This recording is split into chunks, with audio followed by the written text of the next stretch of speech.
And I want to talk to you for a few moments from my heart. What have we been talking about in the first place? Can anybody just throw it out there? Organized chaos. Let me hear it. I heard like 3 answers, and they sounded pretty close.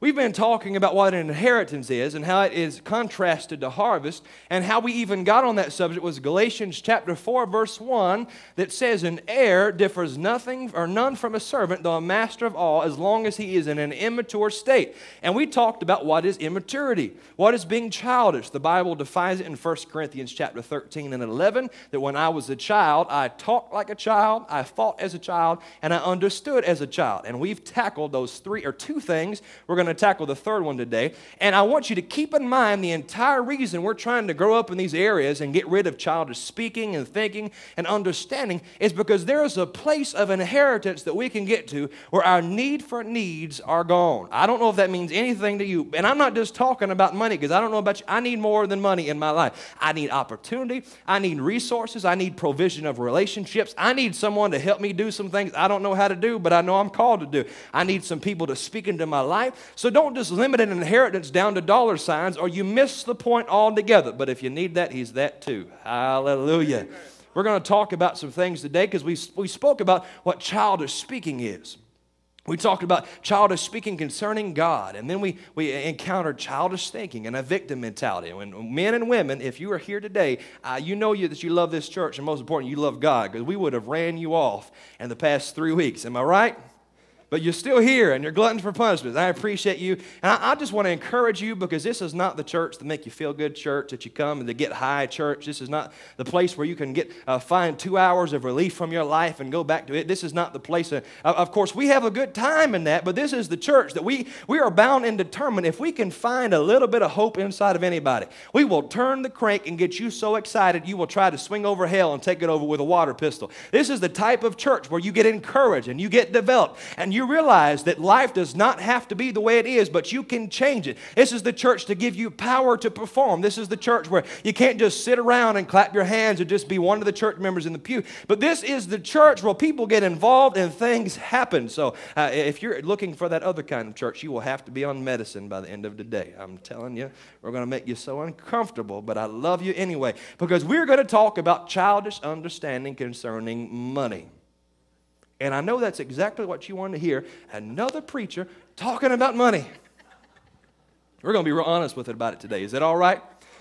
You've got to understand my background and where I came from, because I grew up in church. As a matter of fact, as Bishop was preaching, I was the one running between his legs as he was under the pulpit. They had to sit me down and almost cast something out of me because I was just so hyperactive. I grew up in church. Church was all that I knew. I cut my teeth on the pew underneath it. Every bit of the trouble I've ever been into in my life happened in a sanctuary. Church is all that I knew.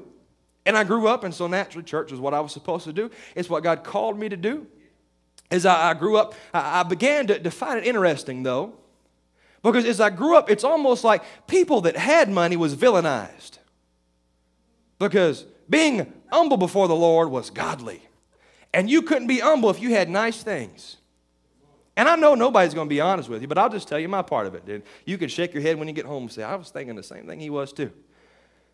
And the danger of that is anytime you grow up around people that see things as normal, you begin to see things as normal. The church that I began to grow up in, and we relocated into Northern Virginia, into Manassas, and we attended a different church, and things, we were still connected to Pastor Jack and Sister Dot through the process.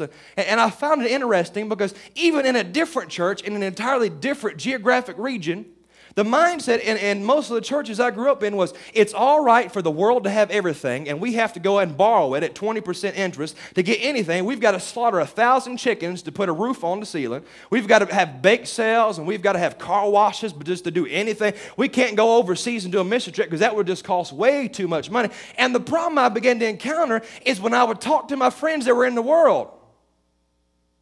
They had everything I wanted. They had the newest toys, and they had everything going on. And I would go to church, and I'm sitting here thinking, okay, if God is so great, if He is so big, then why is it the church has so little? Let me tell you something. I believe firmly that just because we're Pentecostal does not mean we're guaranteed to get into heaven. That's an entirely different subject on itself. There are other denominations. There are other groups of people that will be in heaven. If you don't believe me, you just wait and see. You can test me when we get there. Read this fact about the Mormons. I don't know if we have any Mormons in here. Did you know the Mormon people make up 1% of the entire race, or 1% of the entire religious race in the United States? Yet last year, their net worth was $38 billion. You show me a church with that kind of budget, any denomination. Because their mentality is, if we want to take a city, we need to buy it. So they bought Salt Lake City, Utah, built every skyscraper in it, and then rented it out to the world, and that's how they fund their ministry. Now, you get a preacher talking about us building a building out back here. You talking about some, I've heard it. You can go ahead and tell me. I've heard some stuff. All they just want another building. They just want some more money. The reason we need some money is because it's going to cost something to build the building. And the world doesn't have a problem with building a building to facilitate a program like Alcoholics Anonymous or any 12. They don't have any problem. They're building a YMCA in Tazewell to facilitate trying to bring troubled youth in and have a place. The world has no problem getting out their checkbook and writing a check. But what happens in church? I'm not feeling a bit of love today at all. We're talking about childish understanding. Childish understanding concerning money. What is money? So let me go ahead and say, there is no such thing as dirty money. Right. One of my mission trips, and I took so much flack over this. There was a man who drove a limousine, and if he gets this DVD, because my grandparents knows him, I'll go ahead and say his name is Nat. He drove a limousine. How you doing, Nat, in case you're watching this? And his particular profession could have been questionable about how he attained his tips. I'll put it that way. And he is one of the biggest givers that's ever been in my life. There's not been a time in my life that I haven't had a need that he simply said, hey, let me give you something. And I mean some big somethings too. He has actually paid for entire mission trips for me. And there's some religious people that would say, well, that money's dirty. That's tainted money. I'll never forget, he had got a $200 tip and came and gave it to me to pay for my gas to drive from Manassas back here from evangelizing. And I was thankful because the church that I went in didn't give me $50 for going there and preaching 3 nights.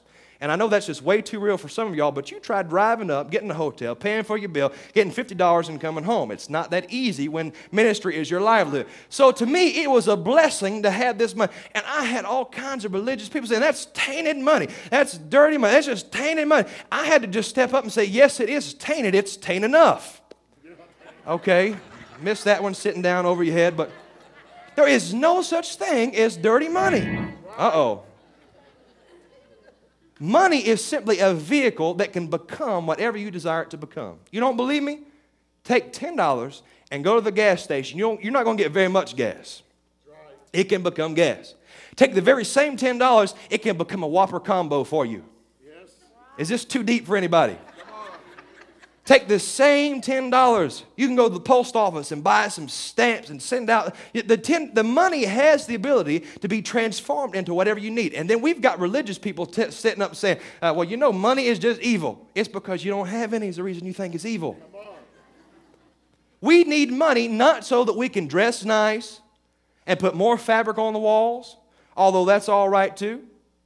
We're not looking for more money so that we can redo everything and just look like we have more. We need money because it equates things we can do to get people saved. Yes. You wonder why we take up a $1 offering of benevolence at the end of service and say, well, that church, they just want money. They take up 2 offerings. The reason we take up a benevolence offering is because it costs something for them 70 backpacks we got together. It costs something for the tires out there on the van. So when we go to youth camp and youth conventions and travel, it costs something for the tires. And I grew up seeing money is so evil, and people with it were so villainized that I would stand up in the pulpit and be able to preach that God is a healer and God's a provider, and I just needed God to give me some Michelins. I just did.